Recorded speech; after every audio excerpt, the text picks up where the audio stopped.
পূর্বেই বলি আমি একজন বনকর্মী, যাদের কাজ হলো বনভূমিকে রক্ষা করা এবং আগামী প্রজন্মকে একটা সুন্দর পৃথিবী দেওয়া। দেখেন, আমাদের কাছে খবর আসে যে আপনাদের পাহাড়ে মানুষ জবরদখল করে ঘর নির্মাণ করতেছে। সেই দৃশ্য আমাদের আজকে আসা, আজকে আমি আপনাদের দেখাবো। ও আবার বলি যে ভিডিওগুলো শুধুমাত্র আপনাদেরকে সচেতন বৃদ্ধির জন্য আমরা ভিডিওগুলো করে থাকি। দেখেন, প্রথমত বলি, আমি যেখানে চাকরি করি এই উখিয়া রেঞ্জে প্রায় 14,000 হেক্টর বনভূমি আছে, আর আমরা মানুষ আছি, বনকর্মী আছি মাত্র 26 জন। এই কিছু জবরদখলকারী ছোটো করে ঘর করাইছে, সেই ঘর আমরা ভাঙার চেষ্টা করব, জবরদখল উচ্ছেদের চেষ্টা করবো, সেজন্য আমাদের উদ্দেশ্য আসা।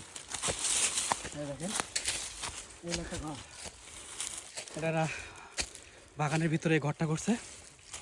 আমরা এখন এটা সম্পূর্ণ ভেঙে এখানে আমরা বাগান করব, যার কারণে হাতুলে দা একজন বনকর্মী। দেখেন, এখন আমি আবারও বলি, এই ভিডিওগুলো করার উদ্দেশ্যই হলো মানুষকে সচেতন সৃষ্টি করে তোলা, যাতে করে আমাদের এই বিশাল আকৃতির বনভূমি কিছু কিছু ক্ষুদ্র স্বার্থবাদী লোকের কারণে যাতে জবরদখল না হয়। আগামী প্রজন্মের জন্য একটা সুন্দর পৃথিবী করতে হলেও এই বনভূমি আমাদের প্রয়োজন।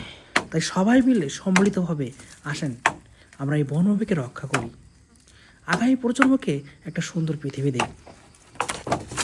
আমরা এই সামাজিকভাবে এই বিভিন্ন সোশ্যাল মিডিয়ার মাধ্যমে একটা সচেতনতা বৃদ্ধি করি, তাহলে দেখবে যে আমরা এই বনভূমিকে রক্ষা করা বা সবাই মিলে সম্মিলিত যদি কাজ করি, তাহলে আমাদের জন্য এই বনভূমি রক্ষা করা খুবই সহজ হবে।